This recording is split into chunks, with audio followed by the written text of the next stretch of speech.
সবাই ভালো আছেন? আসলে ভালো আছেন? আলহামদুলিল্লাহ। সকালে নাস্তা করছেন? দুপুরে লাঞ্চ? তারপরে ভালো আছেন?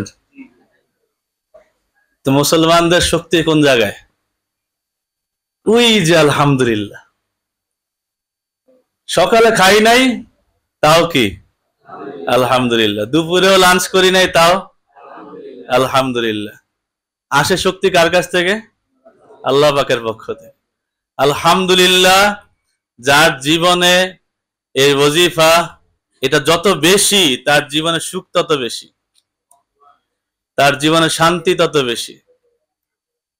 মুসলমানের শক্তি আলহামদুলিল্লাহ আলা কুল্লি হাল। যেই হালেই আমার মালিক আমাকে রাখছেন, যেই অবস্থায় আমার মালিক আমাকে রাখছেন, ওই অবস্থায় আল্লাহর শুকরিয়া, ওই অবস্থাতেই আল্লাহর প্রশংসা। আলহামদুলিল্লাহ ওয়া শুকরুলিল্লাহ। নাহমাদুহু ওয়া নুসাল্লি ওয়া নুসাল্লিমু আলা রাসূলিল কারীম। আম্মা বা'দ। ফাআউযু বিল্লাহি মিনাশ শাইতানির রাজীম। বিসমিল্লাহির রহমানির রহিম। ইন্নাল্লাহা ওয়া মালাইকাতাহু ইউসাল্লুনা আলান নবী ইয়া আইয়ুহাল্লাযীনা আমানু সাল্লু আলাইহি ওয়া সাল্লিমু তাসলিমা। আল্লাহুম্মা সাল্লি আলা সাইয়্যিদিনা মাওলানা মুহাম্মদ ওয়া আলা আলি সাইয়্যিদিনা মাওলানা মুহাম্মদ ওয়া বারিক ওয়া সাল্লিম। আলহামদুলিল্লাহ। আল্লাহ পাকের দরবারে শুকরিয়া। যত শুকরিয়া আদায় করি, এই শুকরিয়ার হক কি আদায় করা হবে? আল্লাহ পাকের শান মোতাবেক কখনোই এই শুকরিয়া আদায় করে শেষ করা যাবে না। একটা নেয়ামতের শুকরিয়া যদি সারা জীবন আদায় করি, তারপরেও তার শুকরিয়া আদায় করা শেষ হবে না।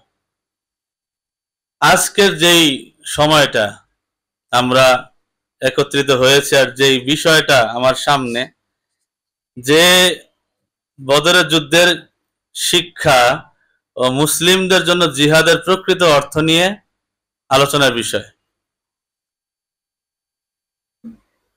জিহাদ, যুদ্ধ, এই আলোচনাটা একটু পরে করি।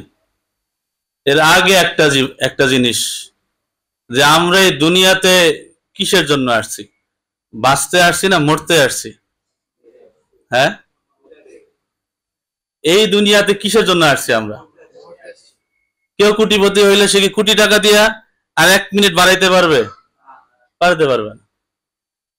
অনেক চেষ্টা করে হাসপাতালে বেডে যখন একটা মানুষ কাতরায়, সে তার পরিবারের লোক আর 1 মিনিট বেশি বাঁচানো যায় কিনা, আরেকটু বাঁচানো যায় কিনা, আরেকটু বাঁচানো যায় কিনা, অনেক চেষ্টা করে। কিন্তু শেষ যখন ডাক্তার বলে যে আই এম সরি অথবা উই আর সরি, আর কোনো আশা নাই, যতটুকু পর্যন্ত আল্লাহ বাঁচায় রাখেন। হে আমার বান্দারা, তোমরা আমার রাস্তায় যারা শহীদ হয়েছে এদেরকে মৃত বইল না। সুবহানাল্লাহ। যারা শহীদ হয়ে গেছে তাদেরকে কি বইল না? তাহলে কি বলবো? হাত পা আলাদা, তারা তো জমিনের মধ্যে পড়ে আছে, কি বলবো? আল্লাহ বলে বাল আহইয়াও, জিন্দা বলো। সুবহানাল্লাহ। এদের কি বলো? জিন্দা বলো। তাহলে কেমন জিন্দা এরা? এদেরকে যে আমি জিন্দা বলো, জীবিত আলামত আছে, নিশানা আছে। কি নিশানা আছে তার মধ্যে? আল্লাহ ওয়ালাকিল্লাহ তাশউরুন, তোমরা বুঝো না, তোমরা বুঝো না। কিন্তু আমি আল্লাহ যিনি বানাইছেন তিনি বলতেছেন যে আমি কিভাবে জিন্দা রাখছি এটা আমি জানি। ওইটা দেখাবো যে জিহাদ কিভাবে জীবন দান করে, জিহাদ কিভাবে জীবন দান করে, আমরা কিভাবে মরতে চাই, ওইটা আমাদেরকে নিয়ে যাবে ওই জীবনের দিকে যে জীবনের শেষ নাই। এই জায়গায় আমরা আসছি মরতে, কিন্তু এমন একটা জগতে যাবো যেখানে মরণ নাই। টিকবো কিভাবে সেই জায়গায়? নাই, মরণ নাই। মরণকে জবাই করে দেওয়া হবে। হাদিস শরীফের মধ্যে আসছে হাসরের ময়দানে মরণকে ডাক দেওয়া হবে বকরীর সূরতে, ডোরা কাটা। সেইখানে জিবরাইল আলাইহিস সালামকে হুকুম দেওয়া হবে জবাই করো, জবাই করো। তো সেই মৃত্যু নামক মৃত্যু একটা সূরত দিয়ে আনা হবে। সেই বকরীকে জবাই করার পরে আল্লাহ তাআলা ঘোষণা করবেন যে আজকে মরণেরও মরণ হয়ে গেল, আর মরণ নাই কারো।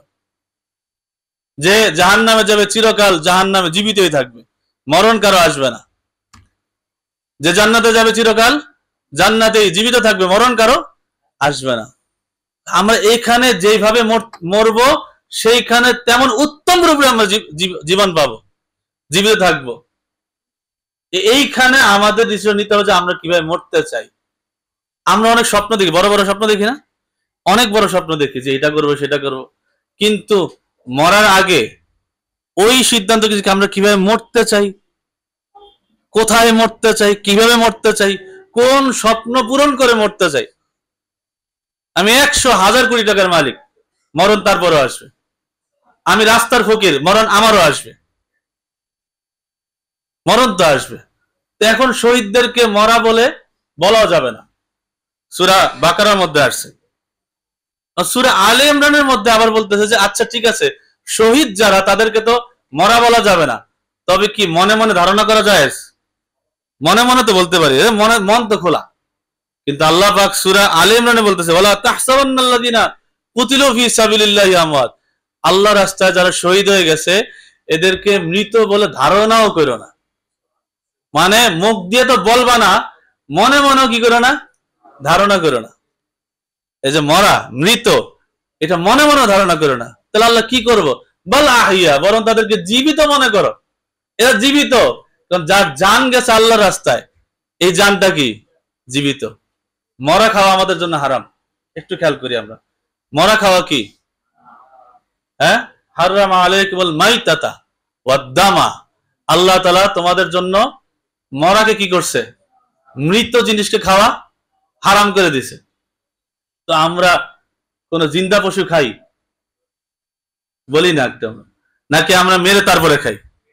হ্যাঁ, ঠিক না। কিন্তু মরা খাওয়া তো হারাম, তো মরা ছাড়া রান্নাই কেমনে করবো, খাবোই কিভাবে? এই জায়গাতে আমাদের সাইকোলজিক্যাল প্রবলেম, যে মরা খাওয়া হারাম, যা খাই। এখন আমাদের বিজ্ঞানীরা বলে না, জীবিত খাবার খান, তাজা খাবার খান, অর্ধমৃত খাবার খান, তাইলে সুস্থ থাকবেন বেশি। আল্লাহ তো বলতেছে যে না, মরা খাওয়া এমনিতে আমি হারাম করে দিছি। যা খায় মুসলমান জিন্দা খায়, মুসলমান জীবিত খায়। যাকে জবাই করা হয়, মুরগি হোক, গরু হোক, খাসি হোক, কিভাবে জবাই করি? বিসমিল্লাহি আল্লাহু আকবার। কার নামে দিচ্ছি? আল্লাহর নামে। তো আল্লাহ বলতেছে যে আমার রাস্তায় যারা যায় জিন্দা, সুবহানাল্লাহ, এগুলি মরা না, এগুলি কি? জীবিত। আল্লাহর নামে যেগুলি যায় না এগুলি মরা। সুতরাং মুসলমান কি খায়? মরা খায় না। এগুলি যা যায় মুসলমানের পেটে, এগুলি কি যায়? জিন্দা। এগুলি দোয়া করে আল্লাহর কাছে, হাদিস শরীফে আসছে। যখন মুসলমান খায় আর আলহামদুলিল্লাহ, এগুলি আল্লাহর কাছে শাফাআত করে যে আল্লাহ আমাকে খাইছে, খাইয়ে শুকরিয়া, তোমার শুকরিয়া আদায় করছে, এর নিয়ে আমি জান্নাতে যাব। সুবহানাল্লাহ, একে নিয়ে জান্নাতে যাব। আর যখন সে খায় কিন্তু খাওয়ার পরে আলহামদুলিল্লাহ বলে না, শুকরিয়া আদায় করে না, বিচার দেয় আল্লাহর কাছে যে আল্লাহ খাইছে দিয়ে কিন্তু তোমার শুকরিয়া আদায় করে না, বিচার দিলাম, এটা বিচার করবা, কেন আমারে মারছে? চিন্তা করেন। এই জায়গাতে আমাদের এই বিষয় যে যা আল্লাহর নামে যাইতেছে। এখন একটা পশু যদি আল্লাহর নামে জবাই হওয়ার পরে এ যদি জিন্দা হয়, তাহলে আমি কার নামে যাব?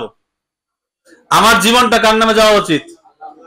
আমরা তো আলহামদুলিল্লাহ আমার আগে যে হযরত আলোচনা করছেন, চমৎকার আলোচনা করছেন, এবং বদরের যুদ্ধের একটা মোটামুটি সামারি নিয়ে আসছেন। সামারি, এখন যদি আমি ওই ঘটনার দিকে যাই, একটা বারবার আলোচনা হয়েছে, কিন্তু আমি চাচ্ছি যে জিহাদের এমন কিছু জিনিস নিয়ে আসতে যে জিনিসটার জন্য আমরা তামান্না করতে পারি, আমরা আশা করতে পারি যে আমরা এই ময়দানেই মরতে চাই, আমরা এইভাবেই মরতে চাই, এইটা আমাদের তামান্না, এইটা আমাদের আশা, এইটা ছাড়া আমাদের চলবে না। ওই মরণ চাই যে মরণের পরে আমাদেরকে আল্লাহ এমন জীবন দান করবেন যেই জীবনের আর কোনো মরণ নাই। ওই জীবনটা আমরা আল্লাহর সাথে চাই, ওই জীবনটা রসুলের সাথে চাই, ওই জীবনটা রসুলের সাহাবীদের সাথে জান্নাতে কাটাইতে চাই। সুবহানাল্লাহ, এই জীবনটা আমরা চাই কিনা? ওই জীবনটার জন্য আমাদের কি দরকার আমরা একটু খেয়াল করি।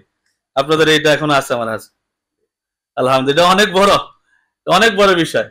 এই খেদমতটা অনেক দূর পর্যন্ত আগাইছে আলহামদুলিল্লাহ। কোনদিন সময় হলে বলবো ইনশাআল্লাহ। এখন আলোচনা এটা নিয়ে। দেখেন, বদরের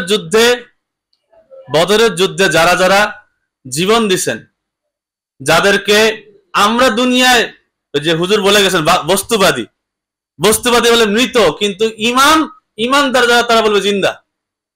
তারা কি বলবে? জিন্দা বলবে। একটু খেয়াল করি আমরা। আপনার এই জায়গার মধ্যে আলহামদুলিল্লাহ অনেকেই আছেন, এরা মুসান্নাফ ইবনে আবি শাইবার হাদিস, ইমাম বুখারীর ওস্তাদের কিতাবের হাদিস এটা, এবং এই হাদিস নাম্বার 30,425 নম্বর হাদিস। হাদিস রিওয়ায়াত করেন আনাস রাদিয়াল্লাহু আনহু, নবীজির খাদেম, 10 বছর নবীজির খেদমত করেন ওই সাহাবী আনাস রাদিয়াল্লাহু আনহু রিওয়ায়াত করেন, তিনি বলেন বাইনামা রাসূলুল্লাহ সাল্লাল্লাহু আলাইহি ওয়াসাল্লাম ইয়ামশি ইযা ইসতাকবালাহু শাআবুম মিনাল আনসার। একদিন নবীজি রাস্তা দিয়ে যাচ্ছিলেন, হঠাৎ করে হিজরত করেন, বদরের যুদ্ধ তখনও হয় নাই, বদরের যুদ্ধ তখনও হয় নাই, আগেই নবীজি রাস্তা দিয়ে যাচ্ছিলেন, হঠাৎ করে এক নওজোয়ান যুবক, আরবিতে বলা হয় গোলাম, কি বলা হয়? গোলাম শব্দের অর্থ আমরা জানি দাস, দাস না, সব গোলামের অর্থ দাস না। এই গোলাম শব্দের অর্থ হচ্ছে দাড়ি মোছবিন বালক। এখানে অনেকেই আছেন দাড়ি মোছবিন বালক, মানে দাড়ি এখন হালকা হালকা ছায়া পড়ছে, উঠতেছে উঠতেছে ভাব। আরবিতে বলা হয় গোলাম, বহু বচন গিলমান, এই যে জান্নাতে হুর গিলমান বলি, ওই গিলমান। তো ইজাস্তাকবালাহু শাআবুম মিনাল আনসার, ওই যে গোলাম শ্রেণীর মধ্যে যার দাড়ি মোছ এখনো উঠে নাই, এই বালক শ্রেণীর মধ্যে একজনের সাথে আমার নবী সাক্ষাৎ, রাস্তার মধ্যে সালাম বিনিময় হইল। তা ওই সাহাবীর নাম ছিল হারেস। কি নাম ছিল? হযরত হারেস রাদিয়াল্লাহু আনহু। আমার নবীজি বলেন কাইফা আসবাহতা ইয়া হারেস, হারেস সকালটা কেমনে কাটাইলা? একটু আমি মনোযোগ চাচ্ছি, কারণ যেই বয়সের সাহাবীর ঘটনা, এই বয়সের বেশিরভাগ এখানে বসা, এবং বদরের যুদ্ধের আগের কাহিনী, এই বয়সের বেশিরভাগ, অনেকেই এখানে আসছে, দাড়ি মোছা এখন উঠানি। কিন্তু নবীর আমলের ওই বালকের চিন্তা ভাবনা আর আমার আমলের বালকদের চিন্তা ভাবনা কেমন? আমরা শিক্ষিত হইতেছি, কিন্তু বাস্তব কষ্ট লাগতে পারে, শুনতে কষ্ট লাগতে পারে, আমরা কিন্তু বাস্তবে শিক্ষিত বলদ হইতেছি, কর্মঠ না, কাজ করতে পারি না। আমার আপন মামাতো ভাইকে এখনো ভাত মাখতে পারে না, এটা কেমন কথা? মানে এত আদর দেয় বাবা মা, এত আদর দেয়, শিক্ষা মাথায় ঢুকতেছে, কিন্তু আমার কাজে কর্মে আসতেছে না।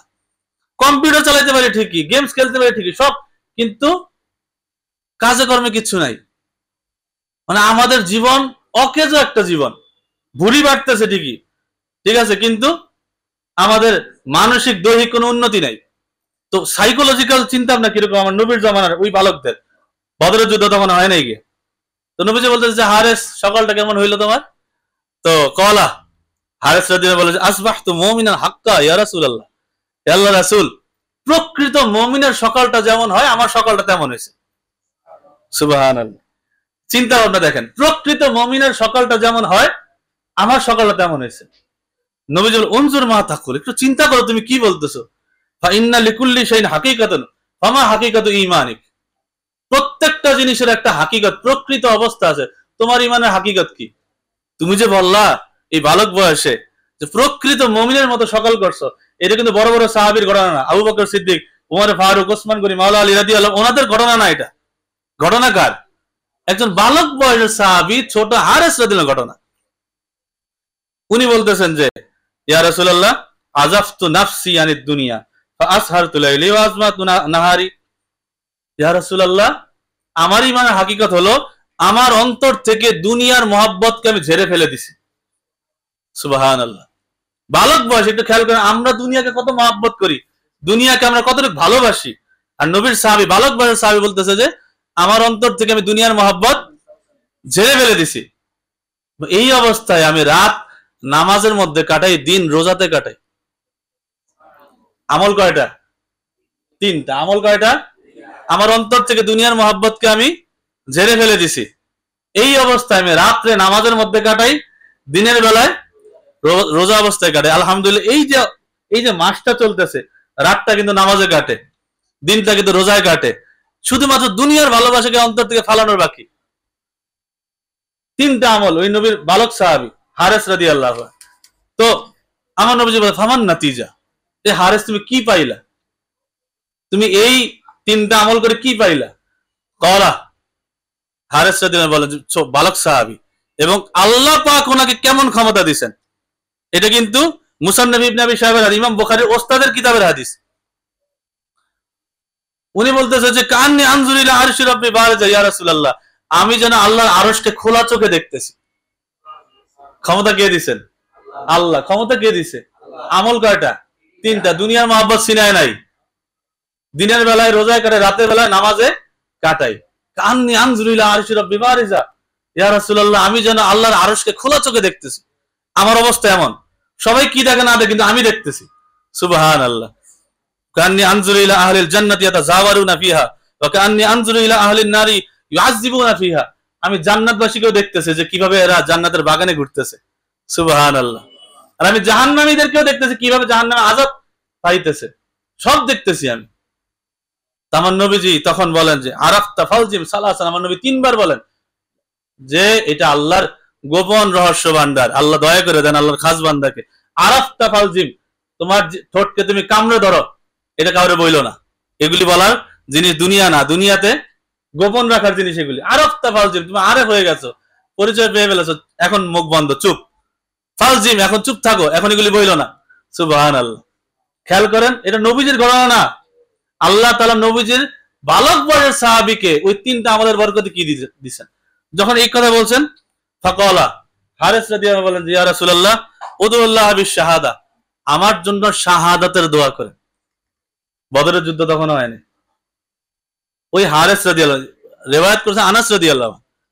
খেয়াল করেন, যার এত ক্ষমতা, আমরা পাইলে কি করতাম? আমরা যদি এতটুকু না, শুধুমাত্র কারো মনের খবর জানতাম, আরে কি করস, কি চিন্তা করস, চিন্তা করেন আমাদের মেন্টালিটি। কিন্তু আমাদেরকে এই জন্য আল্লাহ ক্ষমতা দেয় নাই, আমরা জানলে কি করবো, এই আমানতের খেয়ানত করব। কিন্তু নবীগণকে, আল্লাহর খাস বান্দাদেরকে আল্লাহ ক্ষমতা দিয়েছেন, ওনারা আমানত দাঁড়িয়ে ঠিক রাখছেন, কিচ্ছু করে নাই দুনিয়াতে, জানার পরে বলছে না, আল্লাহর আমানতকে ঠিক মতো বজায় রাখছেন। ওই সাহাবী এত ক্ষমতা পাওয়ার পরেও সে তো কোটিপতি হয়ে যাওয়ার কথা ছিল। হ্যাঁ, আজকে আমাদের যে অবস্থা, আমাদের এই অবস্থার মধ্যে আমরা যদি কেউ যদি আসমান থেকে আলোচনা হইতো যে এই তোমাকে আমি বন্ধু বানায় নিলাম, আমরা কি করতাম? আলহামদুলিল্লাহ, আজকে আল্লাহর বন্ধু হইলাম, সবাই দোয়া করবে। এইটা গোপন রাখার বিষয়, যার ভিতরে আমানতদারিতা আছে, উনি কি দোয়া করতেছেন আমার নবীর কাছে, ইয়া রাসূলুল্লাহ উদুল্লাহ বিশ শাহাদা, আমার জন্য দোয়া করেন, আমি যেন শহীদ হই আল্লাহর রাস্তায়। বদরের যুদ্ধ তখনও হয় নাই, তখনও হয় নাই।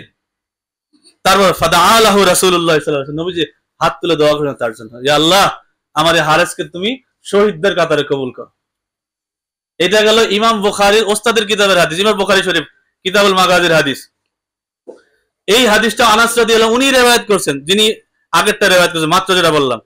আনাস রাদিয়াল্লাহু আনহু ক্বালা, আনাস রাদিয়াল্লাহু রিওয়ায়াত করেন, তিনি বলেন উসিবু হারিসু ইয়াউমা বাদরিন ওয়া হুয়া গোলামুন, এই গোলাম অবস্থাতেই যখন বদরের যুদ্ধ সংগঠিত হয়, আমার নবী দোয়া করেছেন শাহাদাতের, আর বদরের যুদ্ধেই হারিস রাদিয়াল্লাহু আনহু শহীদ হয়ে যায়। বদরের আমার নবীর দোয়া আল্লাহ কবুল করছেন, নবীজির দোয়া আল্লাহ তাআলা কবুল করছেন। এবং এই হারিস রাদিয়াল্লাহু আনহু কোথায় শহীদ হন? বদরের যুদ্ধেই কি শহীদ। ওয়া হুয়া গোলামুন, এই অবস্থায় যে গোলাম ছিলেন, এখনো দাড়ি মোছ উঠে নাই, এখনো দাড়ি মোছ উঠে নাই, এই অবস্থায় বদরের যুদ্ধে শহীদ হয়ে যান। বুখারী শরীফের হাদিস। ফাজাআত উম্মুহু ইলান নবী সাল্লাল্লাহু আলাইহি ওয়াসাল্লাম, হারিস রাদিয়াল্লাহু মা নবীজির কাছে আসেন, এসে বলে ফাকালাত ইয়া রাসূলুল্লাহ قد عرفت منزلة حارثة مني فإياكم في الجنة أصبر واحتسب وإن تقل أخرى ترى ما أصنع। বলেন যে ইয়া রাসূলুল্লাহ আমার স্বামী নাই, এই একটা ছেলে আমার সম্বল, আপনি জানেন যে হারেস আমার জীবনে কতটা দামি, হারেসকে আমি কতটা ভালোবাসি, আর আমার এই ছেলেটাই বালক বয়সে আপনার রাস্তায় যুদ্ধ করে বদরের যুদ্ধ মাত্র 14 জন সাহাবী শহীদ হন, তার মধ্যে উনি একজন, হারিস রাদিয়াল্লাহু। ইয়া রাসূলুল্লাহ আমার এই বালক ছেলেটা আপনার রাস্তায় শহীদ হয়ে গেছে, আমার কোনো আপত্তি নাই, কিন্তু আমার একটা জানার বিষয় যে ফাইয়াকুম ফিল জান্নাতি আসবিরু ওয়াহতাসিব, ওই সময় মা কেমন ছিল, আমার ছেলে যে জান্নাতে থাকে, আমাকে শুধু একটু নিউজ দেন, আমার ছেলেটা কোথায় আছে। দুনিয়ায় থেকে জান্নাতে কি হচ্ছে না হচ্ছে এই ক্ষমতা আমার নবীকে কে দিছে? আল্লাহ দিছে। আমাকে যদি এতটুকু বলেন যে সে কোথায় আছে, জান্নাতে নাকি জাহান্নামে, ফাইয়াকুম ফিল জান্নাতি আসবিরু ওয়াহতাসিব, আপনি যদি আমাকে বলেন যে সে জান্নাতে আছে, তবে ধৈর্য ধারণ করব, আমার মনকে বুঝাবে না আলহামদুলিল্লাহ আমার ছেলেটা জান্নাতে আছে। আর ওয়াইন তাকুল উখরা, আর যদি সে জান্নাতে না থাকে, অন্য কোনো জায়গায় থাকে, তারা মাস্ত আপনারা দেখতেছেন আমি কি করব, আমি কাঁদতে কাঁদতে আমার জীবন এখানে শেষ, দেখেন আমি কি করব। মা বলতেছে কার ব্যাপারে? ওই ছেলে, বালক বয়সের ছেলে, যার দাড়ি মোছা এখনো উঠে নাই, ওই ছেলের ব্যাপারে বলতেছে। আমার নবী বলতেছে ওয়াই হাকিয়া হাবালতি, কি বলো তুমি, তুমি কি বলতে, আশ্চর্য, তুমি কি বলতেছো? আবার জান্নাতুন ওয়াহিদাতুন, জান্নাত কি একটা নাকি? আল্লাহর অনেক জান্নাত আছে, সুবহানাল্লাহ। ওয়া হিয়া হিয়া আন্না জিনানুন কাসীরাতুন, আল্লাহ পাকের অনেক জান্নাত আছে, এটা নবী বলতেছেন। আল্লাহ পাকের অনেক জান্নাত আছে। ওয়া ইন্নাহু ফি জান্নাতিল ফিরদাউস, তোমার ছেলে হারেস, আমার সাহাবী হারেস জান্নাতুল ফিরদাউসের উচ্চ মাকামে আছে। দুনিয়ায় থেকে জান্নাতের কথা কে বলতেছেন? নবীজি। ক্ষমতা কে দিবেন? আল্লাহ দিবেন। শুধু উনি না, হারেস রাদিয়াল্লাহু এই ক্ষমতা ছিল। কিভাবে দিবেন? শহীদ হয়ে গেছেন, একটু খেয়াল করেন তো। এবং এই হারেস রাদিয়াল্লাহু জিন্দা না মুর্দা? এই জীবনটাকে আমরা চাই, হ্যাঁ? এই জীবনটাতে চাই তো আমল কয়টা? বাইচা থাকার সময় আমল 3টা, আর মরা হবে আল্লাহর রাস্তায়। বেঁচে থাকার সময় আমল কয়টা? দুনিয়া, মনের ভিতরে দুনিয়ার কোনো মহাব্বত থাকবে না। রাত কাটবে নামাজে, দিন কাটবে যতটুকু পারি আমরা আমাদের আমলের মধ্যে নিয়ে আসবো এটা। আর মরণ হবে কি? আল্লাহর রাস্তায়। আল্লাহর রাস্তায় মরণ মানে জীবন। আল্লাহর রাস্তায় মরণ মানে কি?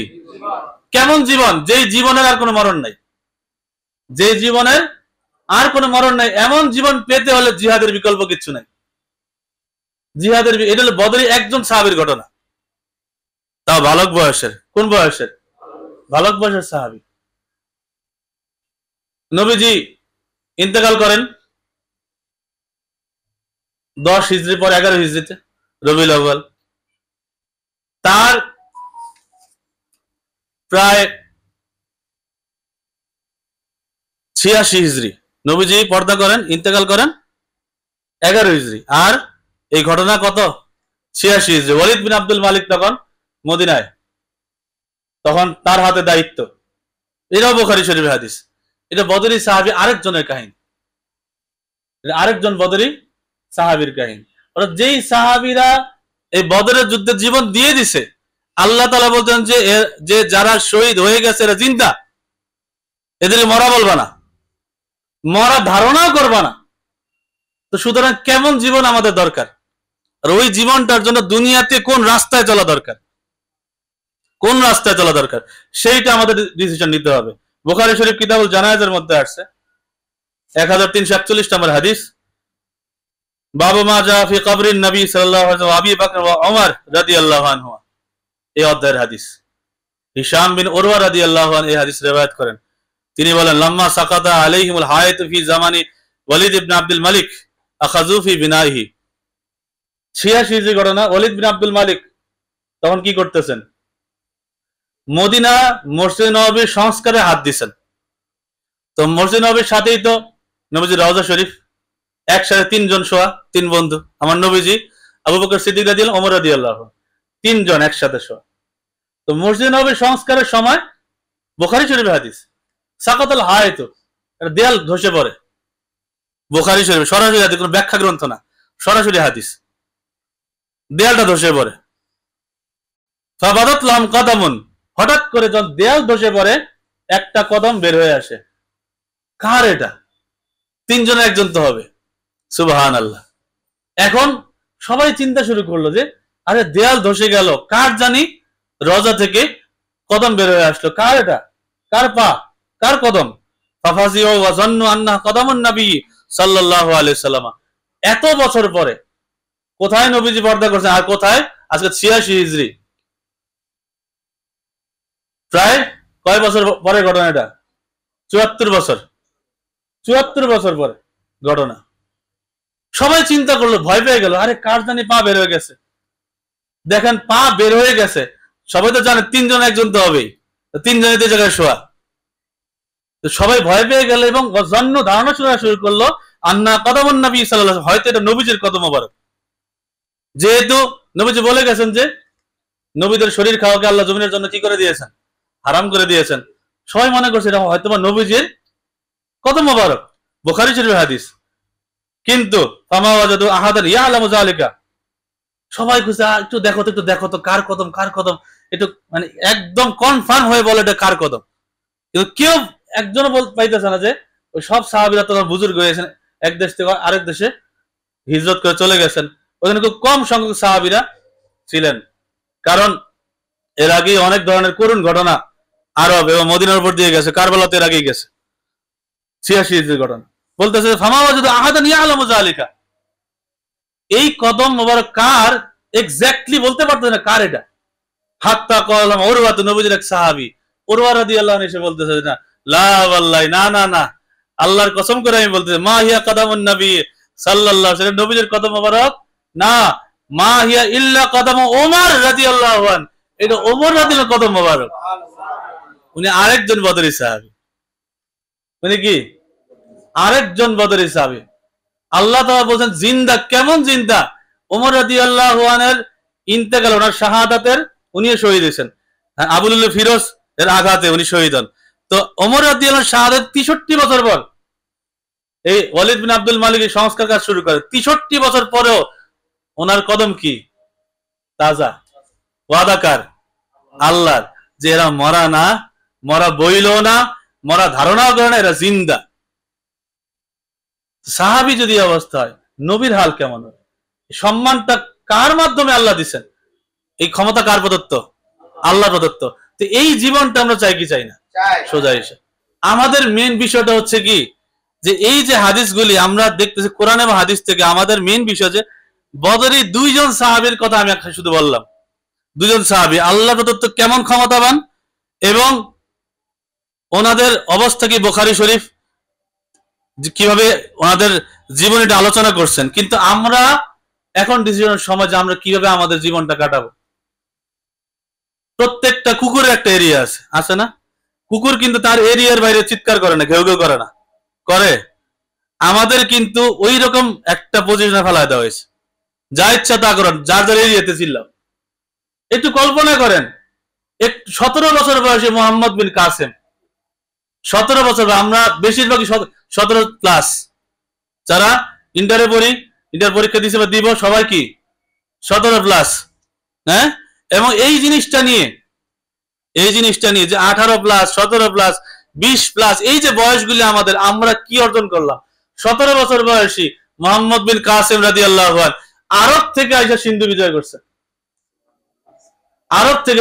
আর আমরা ভাত মাখতে পারি না, আমাদের মুখে দিলে খাওয়া দিতে হয়, আমরা ভাত মাখতে পারি না। তলোয়ার দূরের কথা, আমরা প্লেট উঠাতে পারি না, আমাদের প্লেট তুলে মুখে তুলে খাওয়া দিতে হয়। শিক্ষিত বলো দিতেছে আমরা।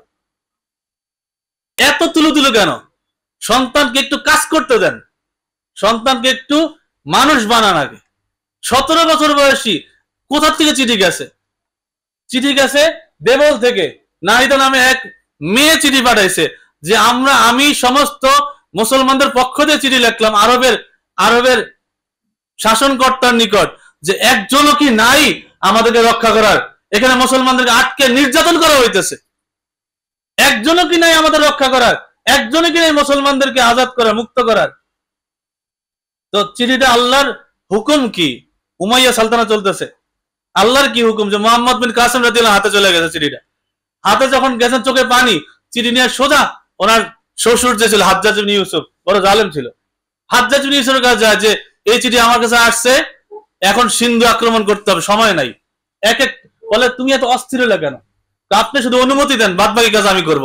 যুবক কিভাবে এক করতে হয়, জিহাদ কিভাবে, রণাঙ্গন কিভাবে যাইতে হয়, ট্রেনিং কিভাবে দিতে হয়, সব কিভাবে এক করতে হয়, সব আমি একা করবো, আপনি শুধু অনুমতি দেন। হাজ্জাজ বিন ইউসুফ বলতে তুমি এত অস্থির হলে কেন? মেয়ের জামাই, তুমি এত অস্থির হলে কেন?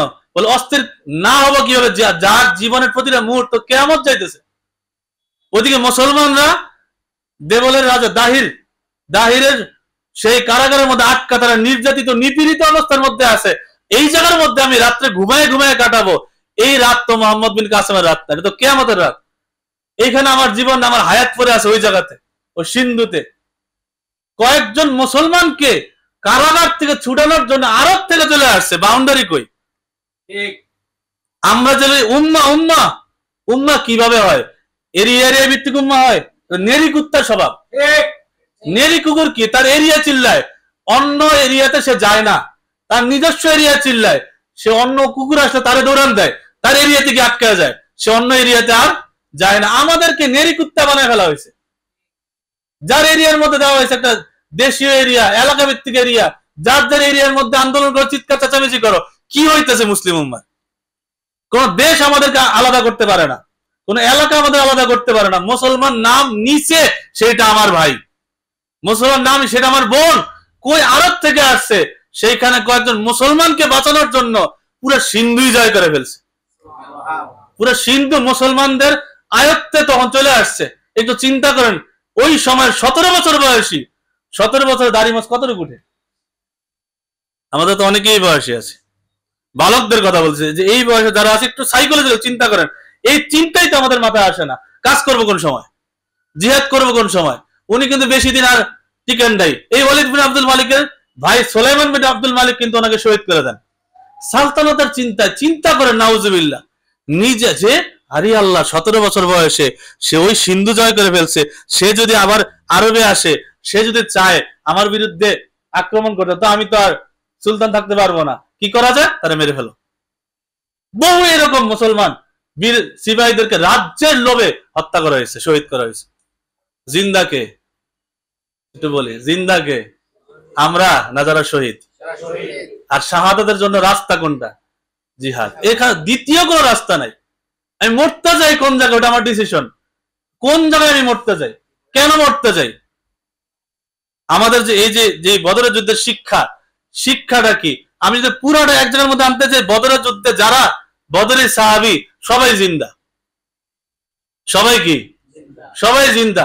এবং মুসলিম জীবনে জিহাদের প্রকৃত অর্থ কি? জিহাদের প্রকৃত অর্থ এই যে আমাদেরকে আবাদ চিরস্থায়ী জীবনটা দেওয়া, যে জীবনের মরণ নাই। ওই জীবনটার জন্য আমাদের এখন ডিসিশন নিতে হবে যে আমরা মরতে চাই কিভাবে, কার রাস্তায় মরতে চাই, কিভাবে মরতে চাই, কি করা আমাদের উচিত। আমরা কি আমাদের এলাকায় নেড়ি কুকুরের মতো ঘেউ ঘেউ করবো, নাকি আমাদের কিছু বাহিরের কাজ করা দরকার, আমাদের কিছু এক হয়ে কাজ করা দরকার। আমাদের এখন সময় যে একটু আমরা যোগাযোগ করি, যেহেতু আমাদের আলহামদুলিল্লাহ একটা কমিউনিটি, একটা সমাজ হয়ে গেছে। এই সমাজ যদি এতটুকু সমাজ না, আমাদের তো মুসলিম একটা উম্মত দিয়ে গেছে আমার নবী, যে বনু কাইনুকা গোত্রের তিনি ইহুদি কি করছেন, এক মহিলা সাহাবীর ওড়না গায়েতে নিয়ে গেছে, নবীজি সহ সারা সাহাবীরা আইসা ঘেরাও করে ফেলছে। মহিলা চিৎকার দিয়ে উঠছে, পর্দার আয়াত তখন নাজিল হয়েছে। তখন নেকাব পরে, তখন হেজাব অবস্থায় মহিলা গেছে বাজারে, কি করবে? তার তো সংসার চালাইতে হবে। তিনি ইহুদি বলছে, কি ব্যাপার, তোমার রূপ দেখতে দিন, আজকে তো দেখতেছি না। এই মহিলা গায়েতে ওড়না নিয়ে নিছে। মহিলা চিৎকার করে কাঁদতেছে, চিৎকার করে কাঁদতেছে যে কেউ কি নাই, আমি নবীর শহরে বেজ্জতি হইতেছে। এখন নবীজি বর্তমান, নবীর শহরে আমি বেজ্জতি হইতেছে। এক আনসার সাহাবী দৌড়ে আসছে, তিনজনের বিরুদ্ধে যুদ্ধ করতে করতে শহীদ হয়ে গেছে। ওই জায়গার মধ্যে একজন, এই খবর নবীজির কান মোবারকে পৌঁছায় গেছে। নবীজি বলতেছে, আমার একজন উম্মতের বেজ্জতি না, আমার বেজ্জতি, আমার বেজ্জতিটা আল্লাহর বেজ্জতি, এইটা আমি সহ্য করতে পারবো না। সাথে সাথে সব সাহাবীরা মিলে বনু কাইনুকার ঘেরাও করছেন এবং বল, তোমাদের সাথে সন্ধি শেষ, এখন তোমাদের আমাদের অধীনে চলতে হবে। আর তিনজন যে আমার ওই সাহাবীকে শহীদ করে, কেসাস আমি নিব। কেসাস নিয়ে গেছেন। নবীজি কেসাস নিয়ে যখন ফিরে আসছেন, চোখ মোবারকে পানি চলে আসছে। সাহাবী বলতেছেন, ইয়া রাসূলুল্লাহ, কেন কাঁদতেছেন? বলে, আজকে আমার একজন উম্মতের বেজ্জতির জন্য সব উম্মত এক হয়ে গেছে, একজন উম্মতের বেজ্জতির জন্য সব উম্মত এক হয়ে গেছে।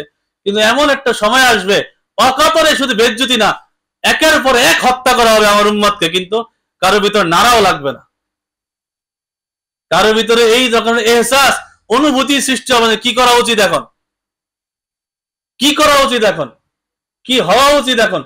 তো সাহাবী বলে, ইয়া রাসূলুল্লাহ, তখন কি আমরা সংখ্যায় কম থাকবো? না, সংখ্যায় বেশি থাকবো। তা আমাদের হাতে কি রাষ্ট্র তখন কমে যাবে? না, রাষ্ট্র আরো অনেক বাড়বে, অনেক রাষ্ট্র আমাদের হাতে থাকবে, আমাদের অর্থনৈতিক ক্ষমতা এটাও বাড়বে, সব বাড়বে। কিন্তু আমার উম্মত বন্যার পানির মতো হয়ে যাবে। বন্যার পানির জন্য কোনো দাম নাই, আমার উম্মতের এত সংখ্যা থাকার পরেও কোনো দাম নাই। ইহুদি কতটুক? হ্যাঁ, 80 লাখ। মুসলমান কতটুক? কয় লাখ? হ্যাঁ, হিসাব করি আমরা, একটু আমরা হিসাব করি। এই যে একটু আগে হযরত বলে গেলেন যে সংখ্যার ভিত্তিতে মুসলমান চলে না, মুসলমান চলে কিসের ভিত্তিতে? ঈমান তাকওয়ার ভিত্তিতে চলে। তো আমাদের ঈমান আর তাকওয়া কোথায় গেল? এত সংখ্যা হয়ে গেল, কিন্তু লক্ষের কোটায় যাদের সংখ্যা, তাদের বিরুদ্ধে আমরা আঙ্গুল তুলতে পারি না, এক হইতে পারি না।